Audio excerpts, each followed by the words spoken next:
Hi friends, ಎಲ್ಲರೂ ಹೇಗಿದ್ದೀರಾ friends? ನಾನು ಚೆನ್ನಾಗಿದ್ದೀನಿ. ನೀವು ಕೂಡ ಚೆನ್ನಾಗಿದ್ದೀರಾ ಅಂತ ಭಾವಿಸ್ತಾ ಇವತ್ತು ಸಂಡೇ ಲಾಗನ್ನ ಸ್ಟಾರ್ಟ್ ಮಾಡ್ತಾ ಇದ್ದೀನಿ. ಇವತ್ತೇನಪ್ಪ ಅಂದರೆ ಬೆಳಗ್ಗೆ ಎದ್ದಿದ್ದೇ ಲೇಟ್ ಆಯಿತು. ನಾವು ಸಂಡೇ ಆಗಿರೋದ್ರಿಂದ ಸ್ವಲ್ಪ 8:30ಗೆಲ್ಲೇ ಎದ್ದೋಳೋದು. ಸೊ ಹಾಗಾಗಿ ಎದ್ದೋಳೋವಷ್ಟರಲ್ಲೇ ಹಸುದು ಕರು ಬಂದಿತ್ತು, ಮೇಯ್ತಾ ಇತ್ತಲ್ವ. ಹಂಗಾಗಿ ಒಂದೆರಡು ಕ್ಲಿಪ್ಪಿಂಗನ್ನು ತೊಗೊಂಡಿದ್ದೀನಿ. ತುಂಬ ಚೆನ್ನಾಗಿ ಮೇಯ್ತಾ ಇತ್ತು. ಸೊ ನಮಗೂ ಕೂಡ ಹಸು ಅಂದರೆ ಇಷ್ಟ. ಸೊ ಹಂಗಾಗಿ ವಿಡಿಯೋ ಮಾಡ್ಕೊಂಡಿದ್ದೀನಿ ಅಷ್ಟೇ. ಮತ್ತೇನಪ್ಪ ಅಂದರೆ ಇವತ್ತು ಸಂಡೇ ಸ್ಪೆಷಲ್ ಏನೂ ಇಲ್ಲ. ಏನಪ್ಪ ಅಂದರೆ ಮನೆಯವರು ತಪಸಿ ಸೊಪ್ಪು ತೊಗೊಂಡು ಬಂದಿದ್ರಲ್ವ, ವಿಡಿಯೋದಲ್ಲಿ ಕೂಡ ಹಾಕಿದ್ದೀನಿ. ಹಂಗಾಗಿ ಸೊಪ್ಪಿತ್ತಲ್ವ, ಸಾಂಬಾರು ಮಾಡಿಬಿಡೋಣ ಅಂತ ಹೇಳಿ ಅನ್ವಿಗೂ ಇಷ್ಟ, ಹಾಗೆ ಧನ್ವಿಗೂ ಇಷ್ಟ. ಸೊ ಹಾಗೆ ನಮ್ಮ ಮನೆಯಲ್ಲಿ ಎಲ್ರಿಗೂ ಇಷ್ಟ ಬಸ್ಸಾರು ಮತ್ತು ನಾನ್ ವೆಜ್ ಸಾರು ಅಂದರೆ. ಸೊ ಹಾಗಾಗಿ ಬಸ್ಸಾರು ಮಾಡಿಬಿಡೋಣ ಅಂತ ಹೇಳಿಬಿಟ್ಟು ಮಾಡ್ಕೊತಾ ಇದ್ದೀನಿ. ಸೊ ಮೊದಲಿಗೆ ಕಟ್ ಮಾಡಿ ಇಟ್ಕೊಂಡು ಅದನ್ನು ಮತ್ತೆ ವಾಶ್ ಮಾಡ್ಕೊತಾ ಇದ್ದೀನಿ. ನೋಡ್ತಿದ್ದೀರಲ್ವ, ನಮ್ಮ ಮಣ್ಣು ಅಂದರೆ ಸಖತ್ತು ಮಣ್ಣಿತ್ತು. ಸೊ ಹಾಗಾಗಿ ನೀಟಾಗಿ ವಾಶ್ ಮಾಡ್ಕೊಳ್ಬೇಕು. ಒಂದು 3-4 ಸರಿ ವಾಶ್ ಮಾಡಿದ್ರು ಅದು ಮಣ್ಣು ಬರ್ತಾನೇ ಇತ್ತು.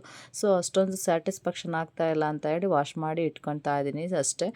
ಎಷ್ಟಂದರೆ ಸಖತ್ತು ಮಣ್ಣಿತ್ತು ಹೇಳ್ರಿ. ಹಂಗಾಗಿ ವಾಶ್ ಮಾಡ್ಕೊತಾ ಇದ್ದೀನಿ. ನೋಡ್ತಿದ್ದೀರಲ್ವ. ಮತ್ತೇನಪ್ಪ ಅಂತಂದರೆ ಇವತ್ತು ಸ್ವಲ್ಪ ಒಂದು ರೀತಿ ಮನಸ್ಸಿಗೆ ಮನೆಯವ್ರು ಇಲ್ವಲ್ಲ, ಊರಿಗೆ ಹೋಗಿದ್ದಾರಲ್ಲ, ಬರೋವರೆಗೂ ಸ್ವಲ್ಪ ಬೇಜಾರು. ಏಕೆಂದರೆ ನಾವಷ್ಟೇ ಊಟ ಮಾಡಬೇಕಲ್ಲ, ಡೈಲಿ 4 ಜನನೂ ಊಟ ಮಾಡ್ತೀವಿ. ಮತ್ತು ಇವತ್ತು ನಮ್ಮ ಮನೆಯವರು ಇಲ್ಲ, ಊಟ ಮಾಡಬೇಕಲ್ಲ. ಸ್ವಲ್ಪ ಸಂಡೇ ಟೈಮ್ ಹಂಗೆ ಆಗುತ್ತೆ, ಏನೂ ಮಾಡೋಕ್ಕಾಗಲ್ಲ, ಅಡ್ಜಸ್ಟ್ ಆಗಬೇಕಲ್ವ. ಸೊ ಹಾಗಾಗಿ ಮಾಡ್ಕೊತಾ ಇದ್ದೀನಿ. ಮತ್ತೇನಪ್ಪ ಅಂತಂದರೆ ಇವತ್ತು ಮಾಡಿದ್ರೆ ಮುದ್ದೆ ಮಾಡ್ತೀನಿ, ಇಲ್ಲ ಇಲ್ಲ. ಮುದ್ದೆ ಸಾಂಬಾರು ಸಖತ್ತಾಗಿರುತ್ತೆ ಮಾತ್ರ ಬಸ್ಸಾರು.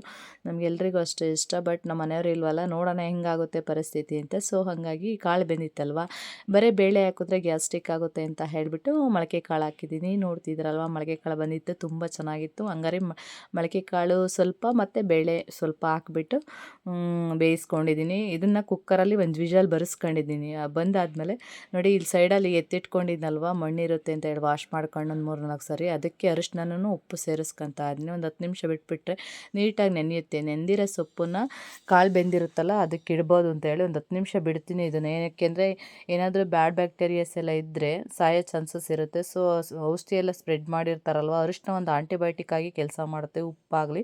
ಅದಕ್ಕೋಸ್ಕರ ಅಷ್ಟೇ ಹಿಂಗೊಂದು 10 ನಿಮಿಷ ನಾನು ಯಾವುದೇ ತರಕಾರಿ ಅಥವಾ ಸೊಪ್ಪು ತರಲಿ ಹಾಕಿ ಇಟ್ಬಿಡ್ತೀನಿ. ಚಿಕ್ಕ ಮಕ್ಕಳಲ್ವ, ಭಯ ಅದೇ, ಅಷ್ಟಕ್ಕೋಸ್ಕರ ಅಷ್ಟೇ. ಮತ್ತು ಈಗ ಸೋಸಿ ಇಟ್ಕೊತಾ ಇದ್ದೀನಿ. 10 ನಿಮಿಷ ಆಯ್ತಲ್ವ, ನೀರಿಂದ ತೆಗೆದ್ಬಿಟ್ಟು ಇದು ತಟ್ಟೆಗೆ ಹಾಕ್ಬಿಟ್ಟು ಇಡ್ತಾ ಇದ್ದೀನಿ. ನೋಡ್ತಿದ್ದೀರಲ್ವ, ತಟ್ಟೆಗೆಲ್ಲ ಇಟ್ಬಿಟ್ರೆ ನೀರು ಬಸ್ಕೊಂಡಿರುತ್ತೆ. ಮತ್ತು ಸೊಪ್ಪಿಗೆ ಇಟ್ಕೊಬೋದು, ಇದು ಸಪ್ಪೆಸರು ಬಂದಿರುತ್ತಲ್ವ, ಅದಕ್ಕೆ ಇಟ್ಕೊಬೋದು ಅಂತ ಹೇಳಿಬಿಟ್ಟು ಒಂದು ಸೈಡಲ್ಲಿ ಇಟ್ಕೊತಾ ಇದ್ದೀನಿ. ನೋಡ್ತಿದ್ದೀರಲ್ವ, ನೋಡಿ ನೀರು ಯಾವ ಕಲರ್ ಆಗಿದೆ ಅಂತ. ಅರಿಶಿನ ಹಾಕಿದ್ಮಲ್ವ, ಮೇ ಬಿ ಅದಕ್ಕೆ ಏನೋ ಗೊತ್ತಿಲ್ಲ, ಬಟ್ ನೀರಂತೂ ಕಲರ್ ಆಗಿದೆ. ನೋಡ್ತಿದ್ದೀರಲ್ವ ಯಾವ ಕಲರ್ ಬಂದಿದೆ ಅಂತ. ಸೊ ಆಯಿತು ನೋಡಿ, ಸೈಡಲ್ಲಿ ಎತ್ತಿಟ್ಕೊಂಡಿದ್ದೀನಿ. ಈಗ ಸಪ್ಪೆಸರಿತ್ತಲ್ವ ಕಾಳಿಂದು, ಅದಕ್ಕೆ ಇಡ್ತಾ ಇದ್ದೀನಿ. ಕುದೀತಾ ಇದೆ, ನೋಡ್ತಿದ್ದೀರಲ್ವ. ಈಗ ಮತ್ತೆ ನಾನು ಕುಕ್ಕರ್ ಲಿಡ್ನ ಕ್ಲೋಸ್ ಮಾಡಲ್ಲ. ಈಗ ಹಂಗೆ ಓಪನ್ ಬಿಟ್ಬಿಟ್ಟು ಬೇಯಿಸ್ಕೊತೀನಿ. ಕುಕ್ಕರ್ ಲಿಡ್ನ ಕ್ಲೋಸ್ ಮಾಡಿದ್ರೆ ಒಂದು ಕೂಗಿಸಿದ್ರೂ ಸಹ ಫುಲ್ ಬೆಂದುಬಿಡುತ್ತೆ. ಸೊಪ್ಪು ಬಾಯಿಗೆ ಸಿಗ್ತಾ ಇದೆ ತಿನ್ಬೇಕಾದ್ರೆ ಟೇಸ್ಟಿಯಾಗಿ ಚೆನ್ನಾಗಿರುತ್ತೆ. ಈಗ ಈ ರೀತಿ ಮಾಡಿ ನೋಡಿ. ನಾನು ಯಾವತ್ತೂ ಸೊಪ್ಪಿಕ್ಕಿದಾದ್ಮೇಲೆ ಕೂಗ್ಸಲ್ಲ. ಹಂಗಾಗಿ ಸೊಪ್ಪು ತಿನ್ಬೇಕಾದ್ರೆ ಸಖತ್ತು ಟೇಸ್ಟಿಯಾಗಿರುತ್ತೆ. ಒಗ್ಗರಣೆ ಬೇರೆ ಮಾಡ್ತೀವಲ್ಲ, ಸಖತ್ತು ಟೇಸ್ಟಿಯಾಗಿರುತ್ತೆ. ನಾನು ಸೊಪ್ಪಿಟ್ಟಾದಮೇಲೆ ಉಪ್ಪನ್ನು ಹಾಕ್ತಾ ಇದ್ದೀನಿ. ನೋಡ್ತಿದ್ದೀರಲ್ವ, ಅದೆಷ್ಟು ಬೇಕೋ ಅಷ್ಟು ಉಪ್ಪು ಹಾಕೊಳ್ತಾ ಇದ್ದೀನಿ. ಏಕೆಂದರೆ ಉಪ್ಪು ನೀರು ಟೈಮಲ್ಲೇ ಹಾಕೋದ್ರಿಂದ ಸೊಪ್ಪಿಗೆ ನೀಟಾಗಿ ಹಿಡಿಯುತ್ತಲ್ವ, ಎಲ್ಲ ಒಂದು ಸರಿ ಸ್ಪ್ರೆಡ್ ಮಾಡ್ಕೊಂಡ್ಬಿಡ್ಬೇಕು ಹಾಕಿ. ನೀಟಾಗಿ ಹಿಡಿಯೋದ್ರಿಂದ ಸೊಪ್ಪು ತಿನ್ಬೇಕಾದ್ರೆ ಬಾಯಿಗೆ ಸಿಗ್ತಾ ಇದ್ರೆ ಎಷ್ಟು ಚೆನ್ನಾಗಿರುತ್ತೆ ಗೊತ್ತಾ, ಸಖತ್ತಾಗಿರುತ್ತೆ. ಸೊ ಅದರಿಂದ ಇವಾಗಲೇ ಹಾಕ್ಬಿಡ್ತಾ ಇದ್ದೀನಿ. ಮತ್ತು ಕಾಯಿ ತುರಿ ಕೂಡ ರೆಡಿ ಮಾಡಿ ಇಟ್ಕೊಂಡು, ಅಷ್ಟರಲ್ಲಿ ಏನಪ್ಪ ಅಂದರೆ ಈ ಲೈಟ್ರು ಯಾಕನೋ ಸ್ವಲ್ಪ ಕೈ ಕೊಡೋ ಸ್ಥಿತಿ ಇತ್ತು ಇವತ್ತು. ಯಾಕೆ ಅಂದರೆ ಒಂದು ಸರಿ ಟಕ್ ಅನ್ಸಿದ್ರೆ ಸಾಕು, ಆನ್ ಮಾಡೋಕ್ಕೆ ಕಿತ್ಕೊಳ್ತಾ ಇತ್ತು. ನನಗೆ ರೆಡಿ ಮಾಡಿ ಸಾಕಾಯಿತು, ನನಗಾಗಲಿಲ್ಲ. ಬೆಂಕಿ ಪಟ್ಟಣದಲ್ಲಿ ಹಚ್ಕೊಂಡೆ. ಮತ್ತು ನನ್ನ ಮಗ ಬಂದ ಅಷ್ಟರಲ್ಲಿ ಆಟ ಆಡಿ, ನನ್ನ ಮಗನಿಗೆ ನಿನಗೇನಾದರೂ ಬರುತ್ತೆ ನೋಡಪ್ಪ ಅಂತಂದರೆ, ಇವ್ರು ನಮ್ಮ ಮನೆ ಸೆಕೆಂಡ್ ಮೆಕ್ಯಾನಿಕ್ಕು. ಫಸ್ಟ್ ಮೆಕ್ಯಾನಿಕ್ ಊರಿಗೆ ಹೋಗಿದ್ದಾರೆ, ಸೆಕೆಂಡ್ ಮೆಕ್ಯಾನಿಕ್ಕು ಇವರು. ಸೊ ಹಾಗಾಗಿ ಇವ್ರು ಮೆಕ್ಯಾನಿಕ್ ಮಾಡ್ತಿದ್ದಾರೆ. ಇವ್ರಿಗೆ ಆಲ್ಮೋಸ್ಟ್ ಬರುತ್ತೆ, ಒಂದು 80% ಕಲ್ತ್ಕೊಳ್ತಾರೆ. ಏನನ್ನಾಗಲಿ ಟಕ್ ಅಂತ ಕಲಿತಾರೆ ಮತ್ತು ಬೇಗ ಮಾಡಿಕೊಡ್ತಾರೆ. ಸೊ ಹಂಗಾಗಿ ನಾನು ಹಿಂದೆ ನಿಂತ್ಕೊಂಡಿದ್ದೀನಿ, ಭಯ ಅಲ್ವಾ ಚಿಕ್ಕವನು. ಸೊ ಹಾಗಾಗಿ ಹಿಂದೆ ನಿಂತ್ಕೊಂಡು, ಮತ್ತು ನೋಡ್ರಿ ಇವನು ಡ್ಯಾನ್ಸ್ ಮಾಡೋದು. ಇವಾಗ ಎದ್ದಿದ್ರಲ್ವ, ಇನ್ನೂ ಎದ್ದು ಬಂದ, ಹಾಗಾಗಿ ಡ್ಯಾನ್ಸ್ ಕೂಡ ಮಾಡ್ತಿದ್ದಾನೆ. ನೋಡ್ತಿದ್ದಾರೆ ಅಲ್ವಾ. ಸೊ ಏನಪ್ಪ ಅಂತಂದರೆ ಸೊಪ್ಪು ಬೆಂದಿತ್ತು, ನೋಡ್ತಿದ್ದೀರಲ್ವ. ಬೆಂದಾದ್ಮೇಲೆ ಈ ರೀತಿ ಇತ್ತು. ಈ ರೀತಿ ಅದಕ್ಕೆ ಬೇಯಿಸ್ಕೊಬೇಕು. ತುಂಬ ಬೆಂದ್ಬಿಟ್ರೆ ಚೆನ್ನಾಗಿರಲ್ಲ. ನೋಡಿ ಸೊಪ್ಪನ್ನ ಸಪ್ರೇಟ್ ಮಾಡಿದ್ದೀನಿ ಮತ್ತು ಸಪ್ಪೆಸರನ್ನ ಸಪ್ರೇಟ್ ಮಾಡಿ ಸೈಡಿಗೆ ಎತ್ತಿಟ್ಕೊಂಡಾದ್ಮೇಲೆ ಸ್ಟವ್ ಮೇಲೆ ಒಂದು ಬಾಣಲಿ ಇಟ್ಟಿದ್ದೀನಿ. ಆ ಬಾಣಲಿಗೆ ಒಂದು 2 ಟೇಬಲ್ ಸ್ಪೂನಷ್ಟು ಎಣ್ಣೆ ಹಾಕ್ಬಿಟ್ಟು ಅದಕ್ಕೆ ಹಚ್ಚಿಟ್ಕೊಂಡಿರ್ತಕ್ಕಂಥ ಈರುಳ್ಳಿ ಮತ್ತು ಬೆಳ್ಳುಳ್ಳಿನ ಹಾಕ್ಕೊಳ್ತಾ ಇದ್ದೀನಿ. ನೋಡ್ತಿದ್ದೀರಲ್ವ, ಅದು ಫ್ರೈ ಆಗೋವರೆಗೂ ಸ್ವಲ್ಪ ಹೊತ್ತು ಹುರ್ಕೊಳ್ಬೇಕು.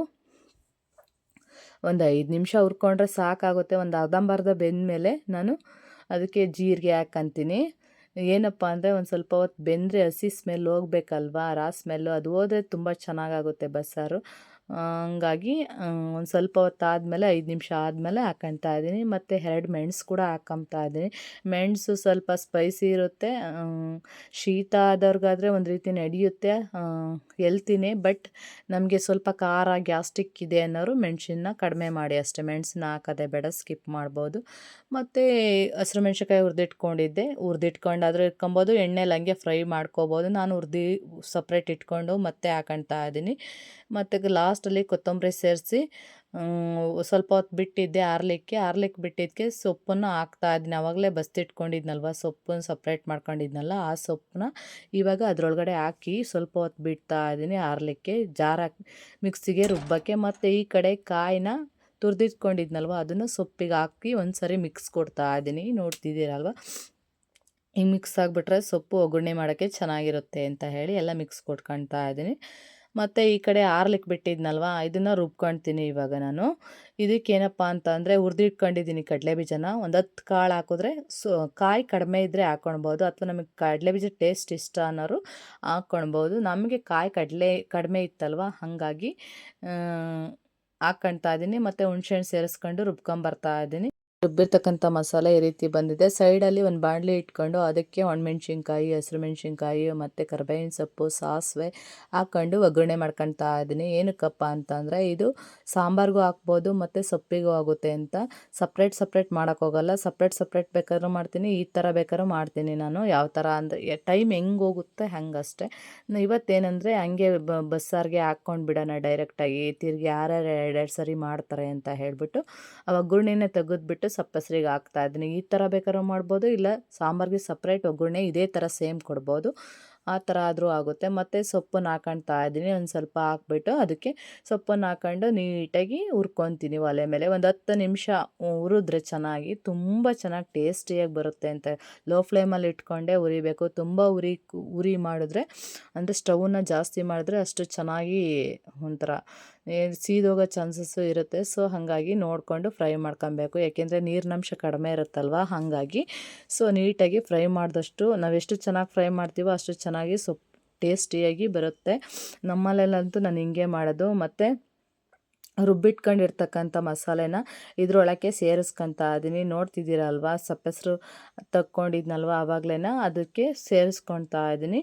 ಸೇರಿಸ್ಕೊಂಡಿದ್ದಾಯಿತು, ರೆಡಿ ಮಾಡ್ಕೊಂಡಿದ್ದಾಯಿತು. ಮತ್ತು ಈ ಕಡೆ ಸೊಪ್ಪನ್ನು ನೋಡಿ ಫ್ರೈ ಮಾಡ್ಕೊತಾ ಇದ್ದೀನಿ. ನೋಡ್ತಿದ್ದೀರಲ್ವ ಎಷ್ಟು ಚೆನ್ನಾಗಿ ಫ್ರೈ ಆಗಿದೆ ಅಂತ. ಮತ್ತು ಈ ರೀತಿ ಬಂದಿತ್ತು ಸೊಪ್ಪು. ಮತ್ತು ಸಾಂಬಾರು ಕೂಡ ನೋಡಿರಿ ಈ ರೀತಿ ರೆಡಿ ಆಯಿತು. ಇದಕ್ಕೆ ಸಪ್ರೇಟ್ ಒಗ್ಗರಣೆ ಕೂಡ ಕೊಟ್ಕೊಬೋದು. ನಾನು ಅದರಲ್ಲಿರೋದೇ ಹಾಕಿದ್ದೀನಿ ಇವತ್ತು, ಟೈಮ್ ಇಲ್ಲ ಅಂತ ಹೇಳಿ. ಮತ್ತು ಅನ್ನ ಸಾಂಬಾರು ಊಟ ಮಾಡ್ಕೊಂಡ್ವಿ. ಮುದ್ದೆ ಮಾಡಲಿಲ್ಲ, ಮನೆಯವ್ರು ಬಂದಾಗ ಮುದ್ದೆ ಮಾಡೋಣ ಅಂತ ಕಡಲೆಕಾಯಿ ಹಾಕಿದ್ದೀನಿ. ಇವತ್ತು ಸಂಡೇ ಅಲ್ವಾ, ಮಕ್ಕಳಿಗೆ ನೆಲ ಕೊರಿಯುತ್ತೆ ಅಂತ ಹೇಳಿ ಚಾಟ್ ಕೂಡ ಹಾಕಿದ್ದೀನಿ. ಮತ್ತು 3 ಕುತ್ಕೊಂಡು ಸುಲಿದ್ವಿ, ಅದರಲ್ಲಿ ಕಡಲೆಬೀಜ ಇಷ್ಟು ಬಂತು. ಸಂಡೇ ಟೈಮೇ ಹಾಕ್ಬಿಡ್ತೀನಿ, ಇಲ್ಲ ಯಾವತ್ತಾದ್ರೂ ನನ್ನ ಮಕ್ಕಳು ಮನೆಯವರು ಕುಂತಿರ್ತಾರಲ್ಲ ಫ್ರೀಯಾಗಿ, ಅವಾಗ ಹಾಕ್ಬಿಡ್ತೀನಿ. ನಮಗೆ ನಾವು ಒಬ್ಬರೇ ಸುಲ್ಕೊತೀವಿ ಅಂದ್ರೆ ಆಗಲ್ಲ. ಮತ್ತು ಬ್ಯಾಗಿನ ಜಿಪ್ ಕೂಡ ಕಿತ್ತೋಗಿತ್ತು, ಮನೆಯವ್ರು ಬಂದಾಗ ಕೊಟ್ಟಿದ್ದೆ, ಅವರು ರೆಡಿ ಮಾಡ್ತಿದ್ದಾರೆ. ನೋಡೋಣ ಬರುತ್ತಾ ಇಲ್ವಾ ಅಂತ ಹೇಳಿ ಕೊಟ್ಟೆ ಅಷ್ಟೇ. ಬಂದರೆ ಮಾಡಿ, ಇಲ್ಲಾಂದರೆ ಹಾಕಿಸ್ಕೊಂಡು ಬರೋದಂತ ಹೇಳಿ ಅಂದ್ಕೊಂಡ್ವಿ. ಓಕೆ ಫ್ರೆಂಡ್ಸ್, ಇಷ್ಟ ಆಗಿತ್ತು ಇವತ್ತಿನ ಕ್ಲಿಪ್ಪಿಂಗ್. ವಿಡಿಯೋ ಇಷ್ಟ ಆಯಿತಾ? ಇಷ್ಟ ಆದಲ್ಲಿ ಪ್ಲೀಸ್ ಗೊತ್ತಲ್ಲ ಲೈಕ್ ಮಾಡಿ, ಶೇರ್ ಮಾಡಿ, ಸಬ್ಸ್ಕ್ರೈಬ್ ಮಾಡ್ಕೊಂಡು ಸಪೋರ್ಟ್ ಮಾಡಿ. ವಿಡಿಯೋ ನೋಡಿದ ನಿಮ್ಗೆಲ್ರಿಗೂ ಕೂಡ ಧನ್ಯವಾದಗಳು ಫ್ರೆಂಡ್ಸ್.